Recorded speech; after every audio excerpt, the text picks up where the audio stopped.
Isang mapagpalang araw ulit sa atin ngayong araw. Ngayong araw magtotorta ako ng maliliit na isda. Hindi ko alam kung anong tawag dito. Basta yung pinaka baby na isda yung aking itorta ngayong araw. At yan na nga ang ginawa ko ay gagawin ko muna.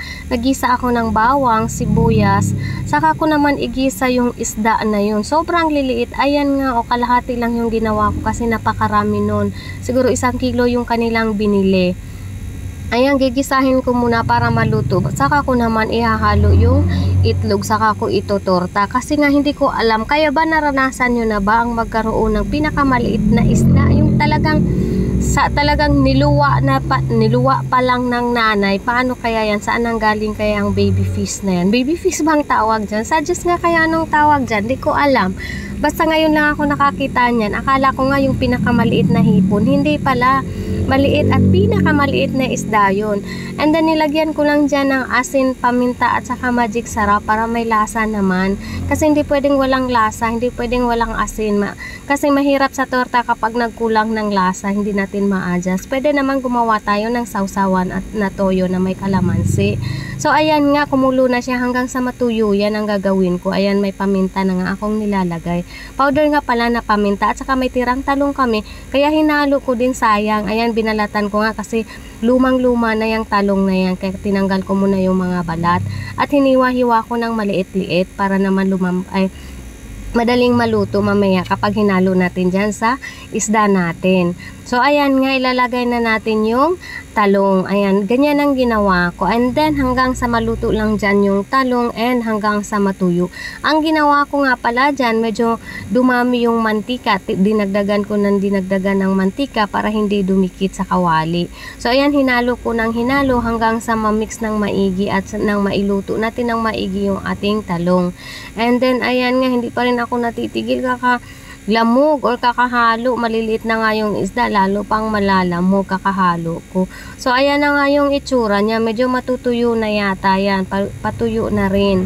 So ayan, tinakpan ko para siguradong maluto yung ating talong, kasi kailangan maluto ng maigi yung ating talong, kasi once na hindi maluto ng maigi ay mangangati tayo. And then may 4 akong itlog na gagamitin dyan. Ayan na nga, hinalo ko na naman, tinitingnan ko kung natutuyo na, kung natanggal na yung tubig, kasi kailangan walang tubig.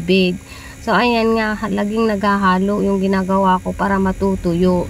So ayan, ihaluin na natin, or ano ba yan, biakin na natin yung ating itlog. Ayan, may nahulog pangang balat.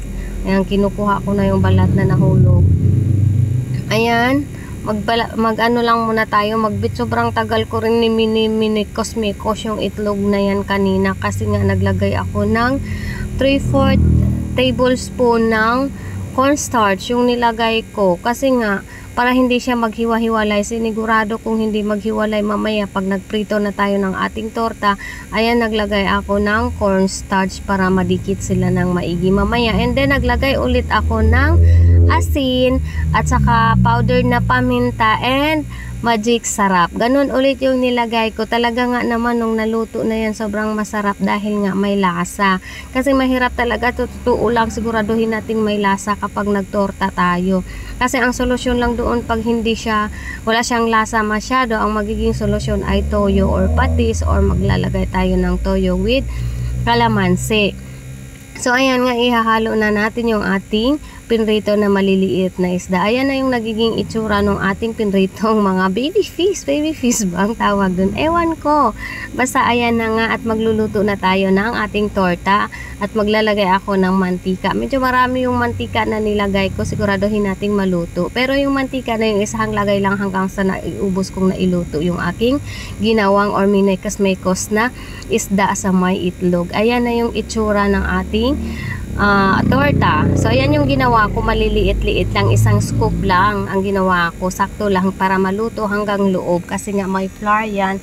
And then yung itlog, ayan. Pero yung ating isda at talong, I think kung kita nyo naman, kung napapansin nyo, ay halos natunaw na yung ating talong. Ayan.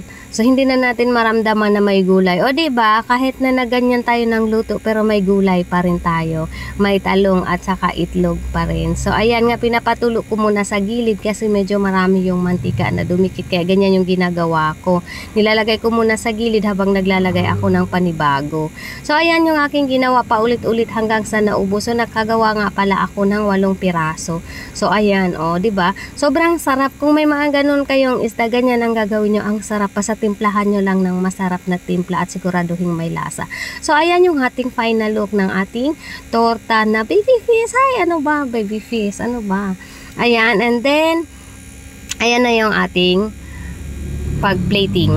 Ayan. Ganyan yung itsura. So, yun yung may share for today. Sana nakapulot kayo ng aral sa aking video. Thank you for always supporting my YouTube channel, for always watching. God bless and be kind. Ayan na yung ating torta. Let's eat. Ready to eat na po. Ready to serve.